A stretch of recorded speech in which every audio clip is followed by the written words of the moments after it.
de manter essa unidade, mas é... Wozniak, não sei se ele é parente do Steve Wozniak, está dizendo aqui uma aula, obrigado, chanceler, obrigado aqui ao Felipe também. Celso, olha só, você falou dessa viagem ao México. Antes, só vou fazer um comentário rápido. Você falou da questão do gasoduto lá do Nord Stream, rapidamente, sobre a Rússia.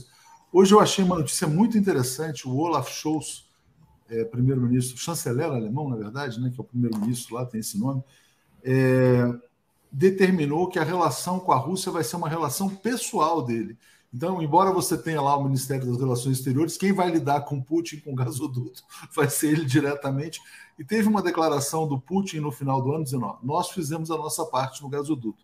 Agora os europeus é que têm que decidir se eles querem energia barata ou não. E é interessante porque a Alemanha é o grande país industrial, né, Celso, da União Europeia, com produtos que são muito intensivos em energia, né? Eles precisam muito de energia. Para competir no mundo, para competir com a China, inclusive. Para competir com a China. E é curioso, né? Porque você olha para o carro alemão e olha para o carro chinês ou para o carro coreano, existe um sobrepreço no carro alemão, que você fala, não, o carro é alemão, a engenharia é alemã, mas tem uma hora que esse sobrepreço vai acabar, eles vão ter que competir como todo mundo, né? E a energia é fundamental, então acho que essa era uma questão interessante que eu queria comentar. Mas vamos falar das viagens do Lula, né? Foi um sucesso na Argentina, foi um sucesso na Europa. Por que o México, Celso? Por que o Lula decidiu ir para o México? Qual a importância? É o papel que o Grupo de Puebla está desempenhando também? Olha, não, o Grupo de Puebla está certamente, tem ajudado a consolidar essas relações na América Latina. O próprio ministro mexicano é muito ativo e outros representantes do ministério. E o México tem se comportado de uma maneira exemplar em alguns assuntos, por exemplo, com a Bolívia, né? Se não fosse o México, eu não sei se o Evo Morales sequer estava vivo, né? Porque ele teve que embarcar num avião mexicano. Eu, na ocasião, tive até oportunidade de também participar, pedido até do Alberto Fernandes, liguei para o secretário-geral da ONU, Antônio Guterres, para dar garantia de vida, mas quem garantiu mesmo foi o México, né? Com as pessoas exiladas. Estou dando um exemplo. A reação deles também às tentativas de novas sanções, embargos contra Cuba, muito, muito positivas, e a política interna também deles, muito social, né? Tudo isso é muito importante. Eu acho que o México é um país vital para a América Latina. O México tem uma dificuldade para se integrar totalmente na América do Sul, que eu acho que a realidade é uma coisa que a gente tem que reconhecer. A realidade geopolítica da América do Sul é diferente da realidade geopolítica do México, dos países do Caribe, da América Latina. Mas isso não impede que a gente esteja, digamos, muito unido e associado. E eu acho que a associação com o México é muito importante para o Mercosul. Nós tentamos fazer acordos Mercosul-México.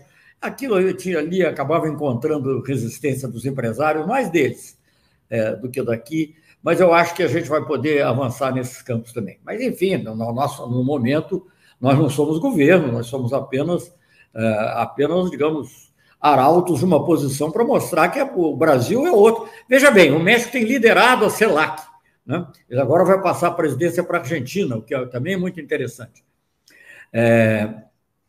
O México liderou a CELAC, as pessoas não sabem, a maioria não sabe, ela começou no Brasil, que a primeira reunião dos países da América Latina e Caribe sem tutela externa ocorreu em Sauípe, né? Até uma coisa que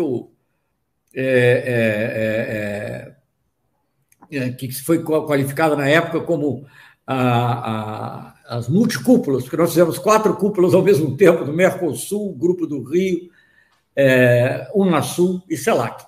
E na época não chamava CELAC, a gente chamava de CALC. Mas, enfim, uma coisa que nasceu no Brasil, o Brasil gerou, e nós não participamos. Eu não concebo isso, Atush, nem no pior momento do governo militar, nem no tempo que o Juracy Magalhães dizia que o melhor para os Estados Unidos, Brasil, o que fosse bom para os Estados Unidos era bom para o Brasil, nem naquela época o Brasil se isolou da América Latina voluntariamente. Isso não existe, e não existe precedente histórico dessa situação absurda que nós estamos. Então, eu acho que nós, da mesma maneira que na viagem à França, você mencionou a viagem à Europa, à Espanha, à Alemanha, mas eu cito a França porque simbolicamente, por um lado, e por outro lado, pelo presidente não ser um homem de esquerda propriamente, se torna até mais significativa, né? Nós vamos mostrar o seguinte: um outro Brasil existe. Não é só que é possível, não, um outro Brasil existe e vai existir. Então, nós precisamos dar esses sinais e o México faz parte dessa visão. Um outro Brasil que estaria no poder se não tivesse havido tudo que aconteceu no Brasil. Mas vamos para frente, vamos voltar. Apesar do que aconteceu, nós restabeleceremos um Brasil democrático. Antes de falar sobre essa volta do Brasil democrático, Celso, essa pergunta do Arlen Ribeiro ela é muito interessante. Você não acha difícil que chefes de estados da América Latina defendam interesses nacionais quando empresários não compartilham da mesma visão? Por exemplo, quando você não tem uma burguesia nacional, quando você tem um capitalismo associado e dependente, como é que você vê esse ponto? Olha, o capitalismo brasileiro, eu sempre tive muita dúvida. Tinha uma brincadeira sobre a burguesia nacional no tempo que eu era jovem, em 64, diziam que o Hermílio de Moraes e o Fernando Gasparian não podiam entrar no mesmo avião, porque se caísse acabava a burguesia nacional. Eu acho que é um certo exagero. Mas a indústria brasileira e a burguesia nacional sempre cresceu à sombra do Estado, à sombra do Getúlio, à sombra do Geisel, né? Então ela tem que ser recriada, e pode até ter participação internacional também, mas recriada à luz das oportunidades que o Estado brasileiro conseguirá criar. Quando nós vimos o crescimento da indústria naval, algumas empresas eram estrangeiras, acho que talvez até a maioria, mas elas iam gerando outras empresas nacionais que tinham uma vinculação com o crescimento do país. O que você tem hoje sei lá, é gente de supermercado, não tem nada contra supermercados são nacionais, mas é aquilo que na tradição da economia se chamava burguesia compradora, né? Eles não têm ligação. O próprio capital financeiro, hoje em dia, no Brasil, não é o Setúbal, não é principalmente o Setúbal, não é o que foi antes o Magalhães Pinto.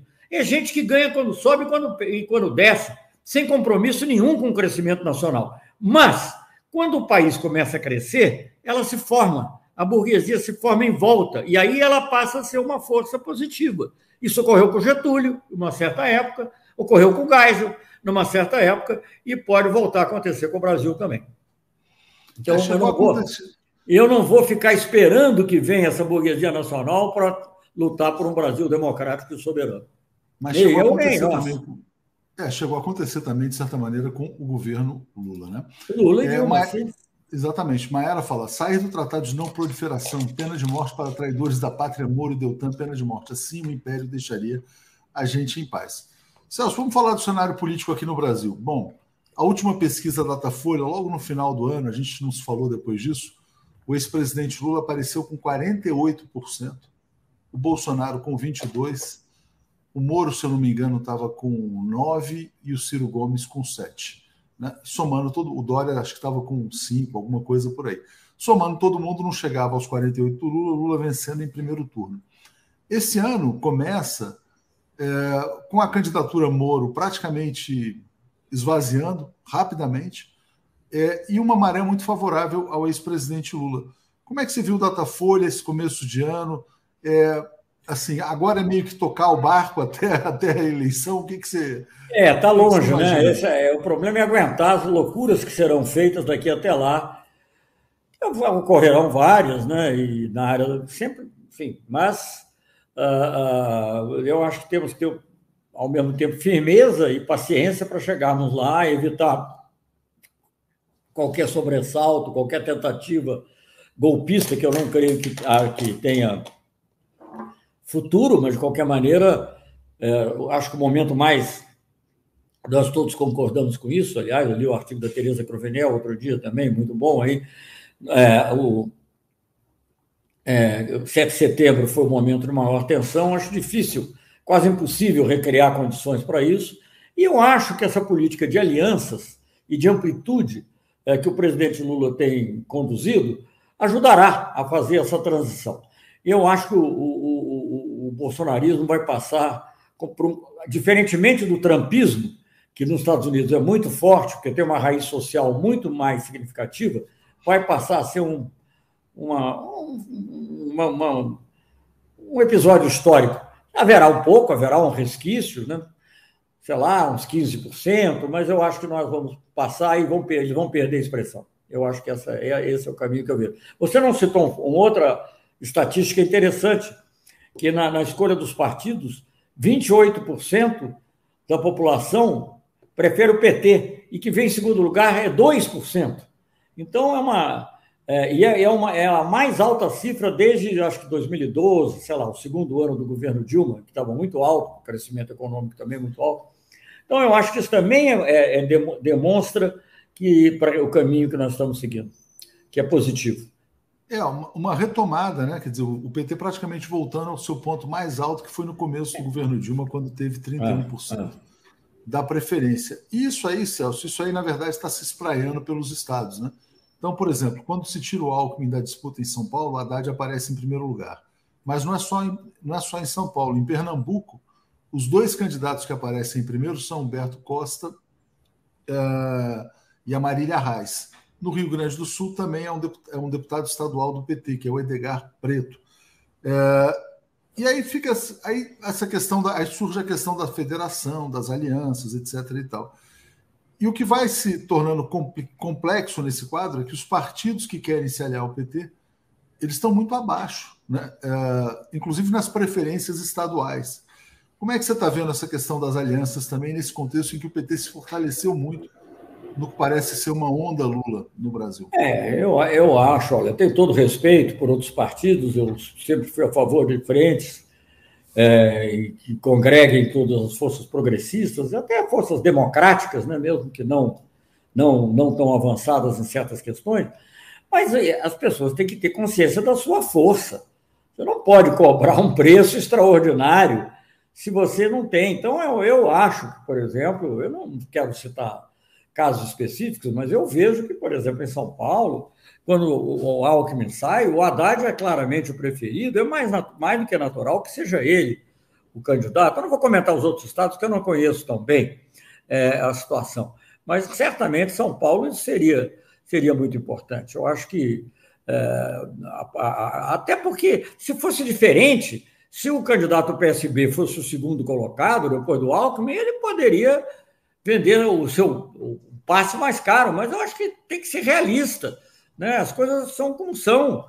Não, o peso não é tanto do PT, o peso do próprio Haddad, que foi prefeito, tem uma história também, né? Sofreu aquele momento difícil que todo o PT sofreu, mas que teve uma votação muito grande para presidente. Então, eu acho que é normal que seja assim. Eu acho que não é fácil, você sabe que essas coligações sempre são complexas. Depois das eleições, lá o Olaf Scholz, que você citou aí, ficou 4 meses, quase, né? 3, 4 meses, negociando para fazer uma chapa. Então, vamos negociar, mas eu acho que a gente tem que ter, digamos, clareza sobre, primeiro, a prioridade nacional, e, segundo, levar em conta os pesos relativos dos partidos e das preferências populares. Eu acho, mas nenhum partido cobrar um preço excessivo, né? Quer dizer, não tem cabimento.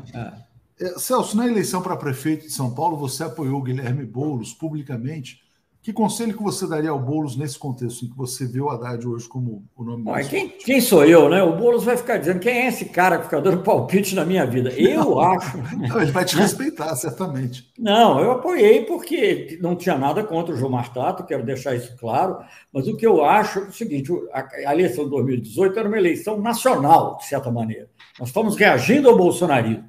E o Boulos era um nome nacional, então ele tinha todas as condições de ser candidato. E eu não conheço bem a política paulista, mas eu acho que o interior ainda é um pouquinho mais conservador do que a capital, né? Então, eu acho que a chance do Boulos ganhar no conjunto do Estado é muito pequena. Ele pode acabar forçando no segundo turno, não para ele entrar, quer dizer, ele pode tirar alguns votos do Haddad, não sei. Eu nem sei se isso é do interesse do PT, eu vou dar uma opinião minha.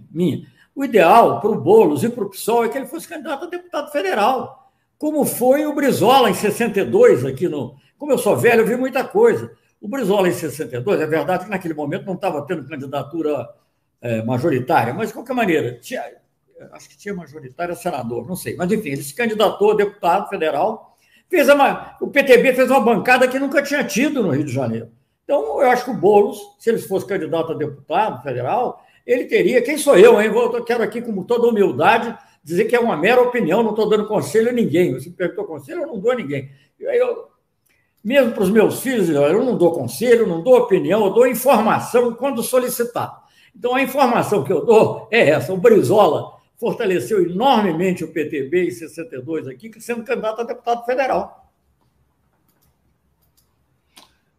Olha só, se eu for ler esse comentário aqui do Marcelo Quintão, você mencionou essa questão da preferência pelo PT, né? 28% a 2% não aponta, entre outras coisas, para um vazio na politização do povo brasileiro. Há quem diga que o único partido que realmente merece ser chamado de partido é o PT, mas, enfim, outros têm seu peso, sua força também. Por que Olha, eu concordo com ele. Eu acho que uma das coisas que tem que ocorrer no Brasil, eu espero muito que vigore uma chapa, eu estou falando por mim, né, do Lula, Alckmin. Eu acho que é muito importante ter depois uma reforma política. Eu, pessoalmente, que não é a posição do PT, até acho que dá para transacionar o tipo de reforma, que o PT defendia voto em lista, o PSDB defendia o distrital misto. Seria muito melhor ter o distrital misto do que ter essa confusão que a gente tem hoje, que vira uma caixa de negócios, né? Então, partidos têm que ter mais... E as pessoas, por que cai tanto? Porque as pessoas nem sequer sabem os partidos que existem. Não tem. A pessoa um dia está no partido, no dia seguinte está no outro. Né? Claro. O PT é o único que mantém coerência. O PT, o PCdoB, mas o PCdoB é muito pequeno. O PSB até certo ponto, mas enfim. E o antigo PSDB, se fosse possível ressuscitá-lo, né, ele tinha uma certa linha. De certa maneira, a chegada do Alckmin aí nessa composição, se der certo, eu acho que é uma revitalização do que foi o PSDB, que era um partido de centro, democrático, independentemente do que ocorreu depois, eu não estou fazendo um julgamento de valor sobre as atitudes das pessoas, que é necessário numa democracia.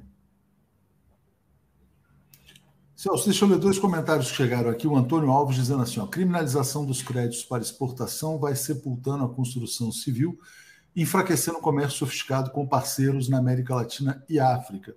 E a Renata Bernardo, 247, campanha do Farinazzo e Anita Blian para sair TNP. Eu preciso falar com a Anita Blian sobre isso para a gente estar mais aqui, mas agradeço o comentário da Renata. Celso, voltando aqui para a política nacional, você defendeu então essa aliança com o Alckmin, e aí eu queria te trazer um ponto, né? Por exemplo, o Tasso Gereissati deu uma entrevista para o jornal O Povo, embora seja do PSDB, ele falou assim: lamento a saída do PSDB, mas acho que essa aliança tem condição de vingar. O Renato Pereira, que é um marqueteiro do Rio de Janeiro, que trabalhou com o Sérgio Cabral, com o Eduardo Paes, etc. e tal, ele falou o seguinte, quer dizer, o Alckmin passa uma mensagem de pacificação para a sociedade brasileira, e o Tasso Gereissati falou algo parecido também.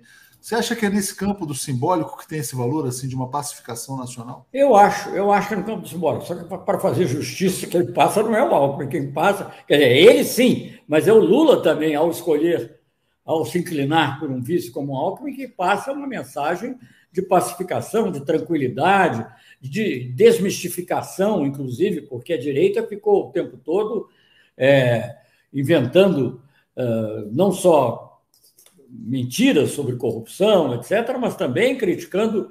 Eu uma vez estava andando ali na rua e uma senhora de classe média lá do Rio de Janeiro, do Copacabana, perguntou quando é que eu ia dividir meu apartamento com os meus companheiros. Quer dizer, a ideia é de que ia ter tudo, sabe? Eu até a convidei, falei, olha, a senhora quer, eu ajudo lá a dividir. Então, essa ideia, digamos, de algo radical, ajuda a dissipar essa ideia. Eu acho muito importante. E ajuda, digamos, a juntar que há uma visão de que nós somos... Alguém diz assim, Alckmin é a nova terceira via? Pode ser uma boa terceira via, o Alckmin com Lula. É a terceira e segunda. Não é? É a maneira de você conseguir juntar os democratas. No momento em que todo mundo disse, durante muito tempo, por que todo mundo foi falando fora Bolsonaro? O bolsonarismo é o nosso grande inimigo no momento. Nós temos que consolidar a democracia. Isso não é um dado. Não é um dado, não adianta. Claro que é bom ganhar a eleição, mas não adianta ganhar a eleição e ter 20%, 25% dos deputados e ter que negociar no varejo. É muito melhor você negociar programaticamente, né, com a visão geral, ainda que você tenha que fazer concessões, do que você negociar no varejo. Não vale a pena. Tem várias opiniões, tem pessoas que são contra a excelência, pessoas que são favoráveis, e a gente respeita aqui todas as opiniões também no eu chat. Eu estou apenas dando a minha, não estou... Não, e eu queria só lembrar, Celso, que essa coisa, olha, de dividir sua casa, né? Eu me lembro de ter ouvido isso em 1989, naquela eleição. Você vê que as coisas não mudam, né? Esses preconceitos continuam, infelizmente. Agora, olhando assim para esse quadro, né, de você ter ali uma perspectiva de vitória em primeiro turno, uma onda vermelha também na América do Sul, né? Você falou do Boric logo no começo. Como é que você vê o quadro... Cor-de-rosa, né? Onda cor-de-rosa. Cor-de-rosa, vamos dizer assim. Como é que você vê... Cor-de-rosa um pouquinho mais carmim. Exatamente. Como é que você vê a relação dos Estados Unidos com o Brasil no momento atual? Né? Que eu acho que é um ponto sempre muito delicado, muito perigoso. Todo mundo sabe que houve intervenção internacional no Brasil, no que aconteceu Lava Jato, Moro, etc. e tal, no que aconteceu com a Dilma, com essa consolidação do Lula e uma irreversibilidade. Hoje tem uma notícia também que a gente publica, Celso, dizendo que o mercado financeiro já meio que abandonou a terceira via. É Lula ou Bolsonaro, né? Você vai ter os bolsonaristas, alguns vão continuar com o Bolsonaro, mas está cada vez mais difícil, né? Porque ele é uma ofensa à humanidade. Como é que você vê a relação Estados Unidos-Brasil no contexto atual? Eu acho que temos que caminhar para uma relação adulta e pragmática. Veja bem, os Estados Unidos não é uma coisa uniforme, unívoca. Eu participei, com o presidente Lula, dos contatos dele com Obama e também antes com Bush, que era republicano, um homem sabidamente conservador. Eu não acho que estivessem envolvidos num golpe contra o Brasil. Sobretudo, eu não acho que... Agora, há interesses do Estado profundo lá, quer dizer, eu acho que para os Estados Unidos é muito difícil conviver com a realidade de que haja uma outra potência no continente. Claro que nós não seremos uma potência que vai rivalizar com eles, mas sermos independentes, o Brasil, e a capacidade do Brasil de aglutinar a América do Sul e a América Latina, para eles, sempre tem, digamos lá, no Estado profundo, no Pentágono, na CIA, na NSA, né, sempre haverá os que resistirão a essa ideia. Eu acho que, digamos, nos governantes, eles têm um pouco mais de compreensão da necessidade de se adequarem um pouco e de acomodarem essas realidades. Então, eu acho que essa que é, digamos, o desafio. Esse que é o desafio que nós temos diante de nós. Eu acho que eles estão cometendo indícios, viu? Não vou entrar aqui em detalhes, eu tenho indícios que eles estão começando a ver que é necessário entender o que está se passando na América do Sul. Eles já não reagiram de maneira negativa no caso do Peru, né? Embora lá, enfim, digamos, havia uma certa fragilidade, mas eles não reagiram. O Boric considera que aqui que a nossa extrema-direita se referiu a ele como o Chile caiu, o Biden telefonou para ele. Então, eu acho que nós temos um caminho aí de encontrar, de defender a nossa independência, de defender a nossa autodeterminação, e, ao mesmo tempo, ter relações pragmáticas com eles. Quer dizer, eu acho que nós não temos que... A ideia de que você vai sair de um bloco americano e passar para um bloco chinês é que tem que ser desfeita, né? Nós temos que ter a nossa... E não é nem o neutralismo, como foi o neutralismo na época da Guerra Fria, porque hoje em dia é um mundo mais multipolar, mais complexo. Então, nós queremos ser uma peça desse mundo multipolar, tanto quanto possível, sabendo que, para isso, nós temos que ter uma América Latina unida, temos que ter alianças fortes do mundo em desenvolvimento e sabermos jogar com China, com Europa, com Estados Unidos. E eu acho que eles têm que compreender isso. É fácil? Não, não é fácil, porque, volta e meia, há um renascimento da doutrina de Monroe, da ideia... Os Estados Unidos são os únicos que consideram isso aqui como o hemisfério ocidental. Eu sempre achei isso um absurdo, porque você assim, para ter hemisfério ocidental, tem que ter hemisfério oriental. E qual é o hemisfério oriental? Não tem. Então, é porque eles definiram uma parte do mundo como sendo deles, né? Lá atrás, né? Enquanto existiam as rivalidades com a Europa. E nós temos que, hoje que isso está despido, ou deve ficar despido de conotações ideológicas, caminharmos para uma posição de maior independência. E eu acho que eles poderão até compreender que o Brasil pode ajudar digamos, a um progresso num sentido de uma verdadeira democracia, sem intervenção, respeitando a autodeterminação, com busca de justiça social. Eu acho. Enfim, talvez eu seja muito otimista, mas eu acho que Não, é o inclusive, otimismo. né, Celso, desenvolvendo uma parceria com eles também, né? Uma parceria econômica Claro, relevante, né? Quer dizer, que eu acho que é lógico, o. lógico. Eu acho que eles podem nos ajudar em muitos assuntos. Eles ainda são, em muitas questões, um país tecnologicamente mais avançado. Em outras, a China está chegando, mas em algumas, nós são os Estados Unidos. Exatamente. Vamos lá. A Márcia Valéria fala assim: PT 28% da preferência nacional, Lula presidente, Congresso forte é fundamental. Cláudio Alves fala: chanceler e Léo, sobre essa conversa de dividir as casas, vocês nunca se irritaram ou se sentiram desanimados com esse tipo de impropério? A gente fica. O que preocupa é o seguinte: quer dizer, assim, é uma coisa tão sem sentido, né? Quer dizer, que não. Você fica É. assustado de ver esse tipo de argumento ainda circulando. E o Eurico Arruda Neto fala assim: Celso, não tem coisa melhor do que Alckmin para essa aliança. Quanto vale um Alckmin? Eurico Arruda Neto, que é médico, está sempre aqui conosco também. E aproveitando, já que a gente tem um Olha, médico vale fazendo pelo essa símbolo, pergunta. vale pela pacificação e vale pela governabilidade depois. É muito difícil governar com uma minoria. Por fatores que nós não temos como mudar a curto prazo, talvez possamos mudar a longo prazo. Criou-se no Brasil esse famoso presidencialismo de coalizão, mas que não é de coalizão com outras forças políticas, é de coalizão com o varejo. E isso é que gerou muitos dos problemas, que, embora tenham tido qualificações inadequadas, mas os problemas existiram. Zé Aquino fala assim: ó, negociar sim, mas tem que ser cedendo a vice-direita. Vice-direita provoca até atentado, levantando essa questão. Só deixando aqui, ó, a gente está bloqueando algumas pessoas. Quem chega aqui ofendendo, a gente já vai logo bloqueando, né? Porque 2022 é um ano de civilidade, respeito, sem agressões.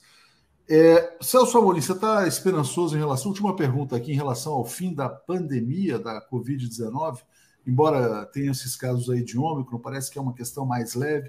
Você acha que o mundo vai voltar a uma normalidade ou não? Vai demorar um pouquinho, né? Eu não sei. Agora, essa outra epidemia que surgiu aí da gripe.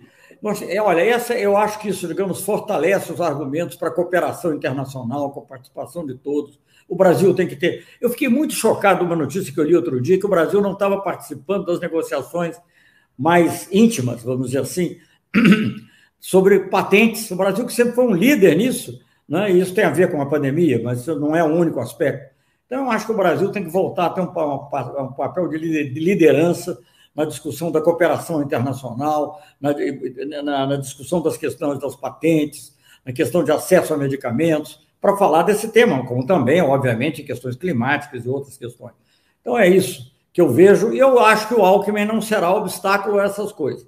Né? Eu acho que o Alckmin é uma pessoa republicana, né? O Alckmin, ele pode, no final, ter apoiado o impeachment, como muitas outras pessoas que foram até do nosso governo, apoiaram, né? E muitos até foram até do PT antes. Então, vamos tentar apostar no que há de melhor nas pessoas e no que há de mais amplo na defesa da democracia e no afastamento do fascismo. Porque, veja bem, as pessoas que estão falando isso, olhem a história. Olha, é claro que cada momento é um momento diferente, mas na época em que o nazismo estava começando a subir, os partidos mais à esquerda, obviamente o Partido Comunista, não queria aliança com os social-democratas. Ele viu os social-democratas como os principais inimigos. Deu no que deu, né? Então vamos tentar trabalhar de maneira inteligente e tendo Lula na liderança, isso é uma garantia de que o progressismo não será abandonado, pelo contrário, será reforçado. Exatamente, tendo essa confiança. Juliana Basílio dizendo: apoia a estratégia PT Alckmin também por conta de Haddad, governador em São Paulo. Celso, queria te agradecer muito a todo mundo que participou aqui. Estamos de volta, 2022, vamos estar aí sempre presentes. Obrigado a todo mundo, grande abraço para você. Valeu. Abraço.